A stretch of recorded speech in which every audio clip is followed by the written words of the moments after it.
Ito po yung isa sa ginamitan ng abo sa pagbabad. Gamit ang pinagpapatubuan na dayami po. Ayan. Makita po natin, maganda po ang mga mushroom.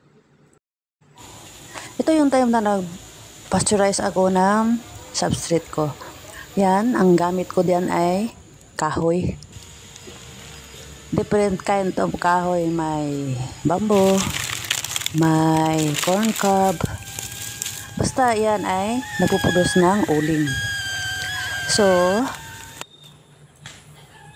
ito na po yun, kinamugahan. Yan ang ginagawa ko, sinasala ko po ang abo. Ganyan ko lang po siya. Tapos, ihiwalay yung charcoal. Ayan. Yang abo ay, yan ang gamitin nating pangbabad.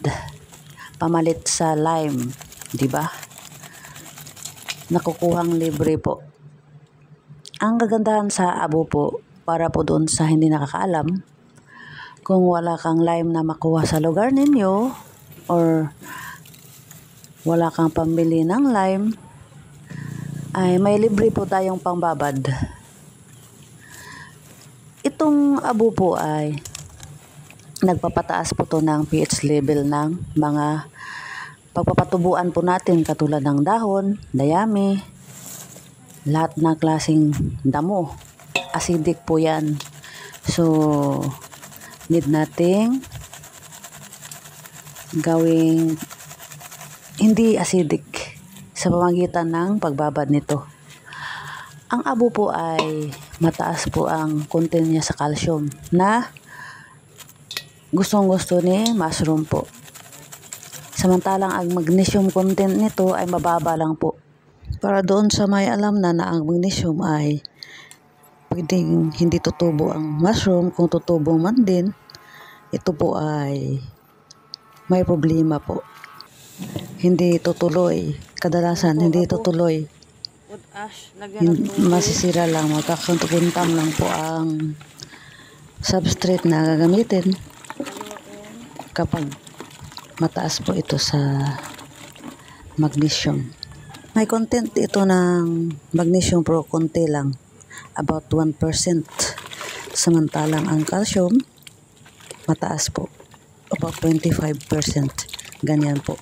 So, kahit madaming ilagay mo, hindi ma-overdose po. Subok ko na po ito. Proven na po siya. Kaya, depende na po sa inyo kung maniwala kayo or itry nyo po. Ito po yung binabaran ko po. Ang binabad ko po ay dahon to ng bamboo o kawayan po. Tamang-tama, maraming abo ilagay natin kasi ang dahon ng bamboo ay more acidic po siya. Yan, isa po yan. Yan, ito. Panggatong namin kahoy. So, sabi ko sa mga kapamilya ko na pagkatapos nilang maglinis, yan ilagay sa sako para mapakinabangan po.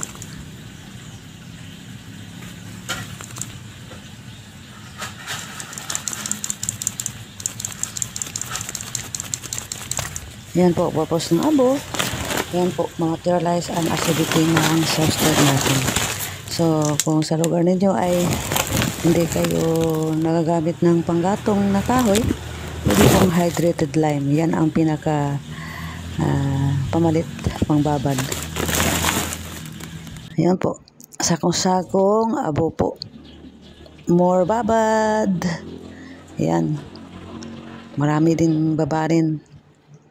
Sipag at saka lang ang puhunan. Mga materials ay andyan lang. So, babad time na po. Dito sa isang drum, yan, kunti lang ang tubig. About, hindi ko matansya kung ilang liters yan ng tubig. Basta, ganyan lang ang kadami nilagay ko kasi mahirap pang tapon. Ako lang kasi ang gusto ko lang, Ako lang ang gagawa. Hindi ako nagpapatulong. Yan po. Tap water lang po ang ginamit ko. Pangbabad. Galing sa tap water. Chlorinated o unchlorinated. Pwede po. Yan.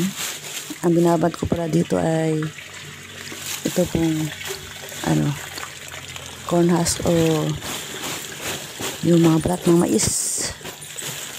Malaking tulong sa akin ang abo kasi yung lime po, yun talaga ang pinaka pambabad po ang lime. Pero mahirap sa amin ang lime.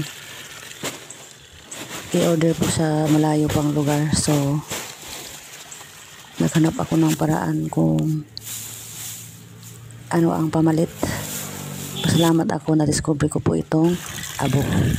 So yan, binabad ko ang balat ng mais at saka dinagdagan ko ng dayami ng palay.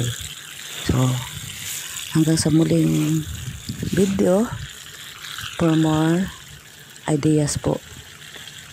Bye for now and thanks for watching.